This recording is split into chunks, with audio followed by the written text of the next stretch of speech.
Good morning. Today, 25th July 2025, Friday. Wisdom of word of God morning ડિવોશનમાં આપ સર્વનો આવકાર કરવામાં આવે છે અને પ્રેમી સલામ પાઠવવામાં આવે છે.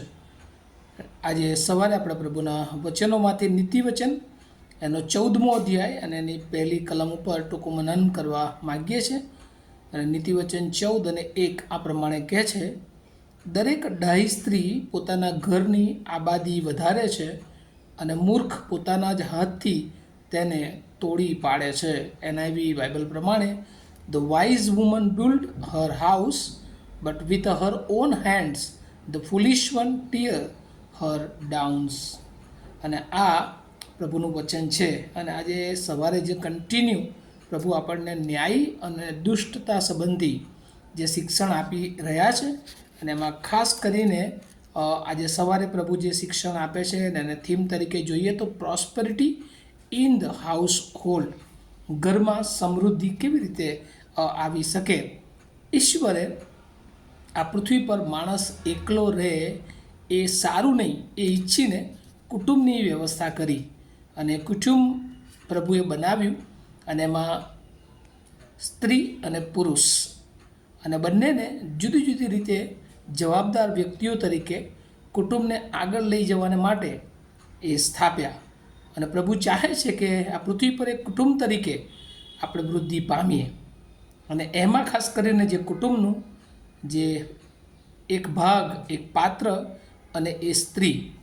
અને આજે સવારે એ સ્ત્રીના જીવન સંબંધી કેટલીક બાબતો લખવામાં આવી છે, જેમ અત્યાર સુધી આપણે વ્યવહારિક કૌટુંબિક જીવન, સમાજ, મંડળી સંબંધી, નેકીવાનો, દુષ્ટતા વિશે જોયા હતા. અને હવે આજે ખાસ આ કલમમાં સ્ત્રીઓ સંબંધી લખવામાં આવ્યું છે કે દરેક ડાહી સ્ત્રી પોતાના ઘરની આબાદી વધારે છે અને મૂર્ખ પોતાના જ હાથથી તેને તોડી પાડે છે. અને એટલે એક જ્ઞાની સ્ત્રી અને એક મૂર્ખ સ્ત્રી વચ્ચેનો જાણે કે કોન્ટ્રાસ્ટ એ દર્શાવવામાં આવ્યો છે. જે જ્ઞાની સ્ત્રી છે, હવે આ જ્ઞાની સ્ત્રી એટલે કોણ? જો નીતિવચનનો 31મો અધ્યાય અને એની 10મી કલમથી 31મી કલમ સુધી જે વાંચીએ તો ત્યાં સદ્ગુણી સ્ત્રી, જ્ઞાની સ્ત્રી સંબંધી એ લખવામાં આવ્યું છે કે એનો ભરોસો એ આખા કુટુંબને વિશ્વાસમાં દ્રઢ કરનારો હોય છે. એ પ્રભુની બીક રાખનાર, ડર રાખનાર સ્ત્રી હોય છે. એના પતિનો ભરોસો એના ઉપર હોય છે. એના જીવન દ્વારા સંપત્તિની ખોટ પડતી નથી. કદી તે ભૂંડું કરતી નથી, ભલાઈ કરે છે. જે કંઈ કામ કરે બધું રાજી ખુશીથી કરે છે, વહેલી ઉઠે છે, અને કુટુંબને માટે પોતાનું અજાયબ એ સમર્પણ એ હોય છે. આ સદ્ગુણી સ્ત્રી સંબંધી, જ્ઞાની સ્ત્રી સંબંધી એ નોંધ લખવામાં આવી છે.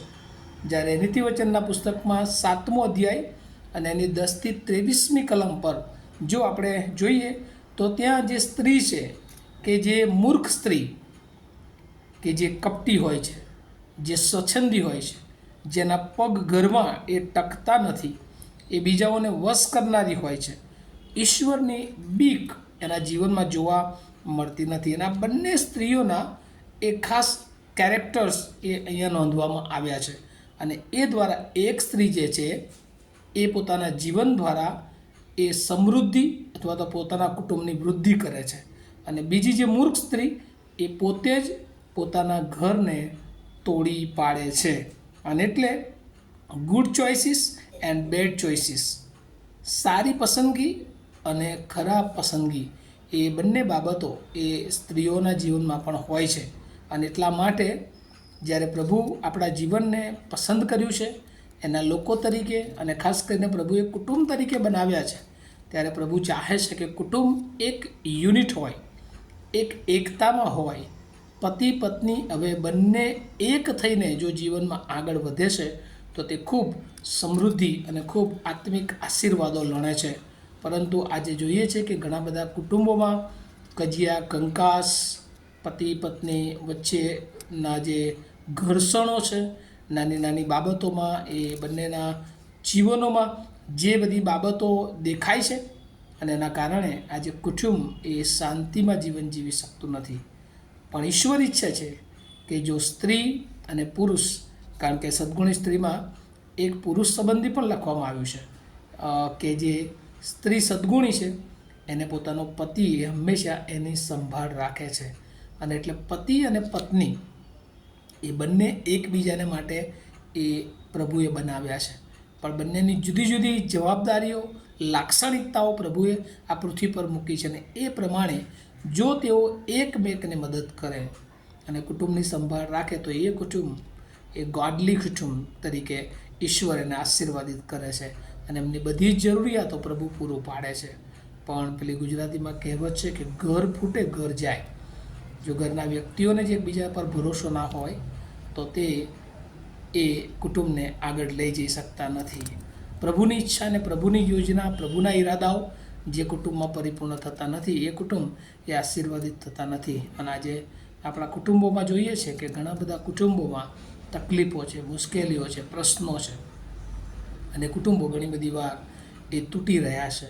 અને આ બધા પાછળનું કારણ એક જ છે કે જે કુટુંબો દેવની બીકમાં, દેવના ભયમાં, દેવના બિબ્લિકલ સ્ટાન્ડર્ડમાં, બિહેવિયરમાં જે જીવતા નથી તે કુટુંબોને માટે તકલીફ, મુશ્કેલીઓ એ શૈતાન ભરી લાવે છે. કારણ કે શૈતાન હંમેશા એ કુટુંબને તોડવાનું કામ કરે છે.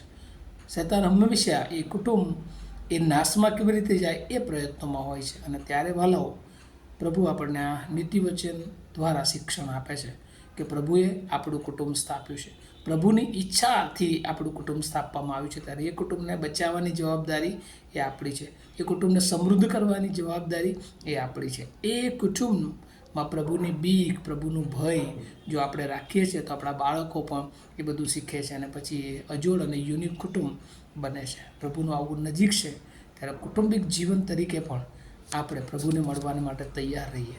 દરેક ઘર એ પ્રાર્થનાનું ઘર બને એવી પ્રભુની ઈચ્છા છે. દરેક ઘર એ આત્મિક ઘર બને પ્રભુની એવી ઈચ્છા છે. અને દરેક ઘર એ પ્રભુના કાર્યને માટે સતત વપરાય એવી પ્રભુની ઈચ્છા છે. અને એ દિશામાં આપણે આગળ વધીએ. નહીં તો પછી ઘણી બધી વાર એવું બને છે કે આપણે આપણું ઘર પોતે જ એ તોડી નાખીએ છીએ. સ્ત્રીઓ સંબંધી લખવામાં આવ્યું છે પણ બંને એક છે. અને કન્યા કે મંડળીને ઉદ્દેશવામાં આવ્યું છે. અને મંડળી તરીકે પણ ઘણી બધી વાર આપણી મંડળીને માટે પણ આપણે એ જે પ્રમાણે કામ કરવું જોઈએ એ કરતા નથી. અને એટલા માટે ઘણી બધી વાર આપણી મંડળી આપણે પોતે જ તોડી પાડીએ છીએ. અને આજે સવારે પ્રભુ આપણને બંને કોન્સેપ્ટમાં શીખવે છે કે આપણે આપણું કુટુંબ એ સમૃદ્ધિ તરફ, ખાસ કરીને આત્મિક વૃદ્ધિ તરફ, આપણું કુટુંબ એ દુષ્ટતાથી દૂર હોય, આપણું કુટુંબ જે ઈશ્વરને ગમે છે એવા બિબ્લિકલ વિચારોથી આગળ વધનારું હોય, આત્મિક ઘર હોય કે જેથી કરીને પ્રભુ આપણા જીવનો દ્વારા, આપણા કુટુંબ દ્વારા એનો મહિમા પ્રગટ કરી શકે. આ વચનો સમજવા માટે પ્રભુ એની વિશેષ કૃપા આપણે સર્વને આપે. પ્રાર્થના કરીએ. અમારા જીવંત અને દયાળુ ઈશ્વર, અમે બહુ આભાર માનીએ છીએ આજના વચન માટે. ડાહી સ્ત્રી અને મૂર્ખ સ્ત્રી, પ્રભુ એક એ ઈશ્વરી તત્વોમાં આગળ વધે છે, પ્રભુની બીક રાખે છે. બીજી દુષ્ટતા તરફ આગળ વધે છે, પ્રભુની બીક નથી, કપટ હોય છે હંમેશા. ત્યારે પ્રભુ એ કુટુંબ એ નાશ તરફ જાય છે. અને જે કુટુંબમાં પ્રભુની બીક છે, પ્રભુનું જ્ઞાન છે, પ્રભુની આધીનતા છે, એ કુટુંબ હંમેશા એ વૃદ્ધિ પામે છે. ત્યારે પ્રભુ આ સમજીને અમને એક કુટુંબ તરીકે તમે સ્થાપ્યા છે, ત્યારે પ્રભુ એ રીતે આગળ વધવાને માટે તમારો મહિમા અમારા જીવન દ્વારા થાય એવી કૃપા અમે સર્વ માગતા મારી પ્રાર્થના ઈસુ પ્રભુના નામમાં સાંભળો, તેનો સ્વીકાર કરો. આમીન. Have a nice day to all of you. Thank you.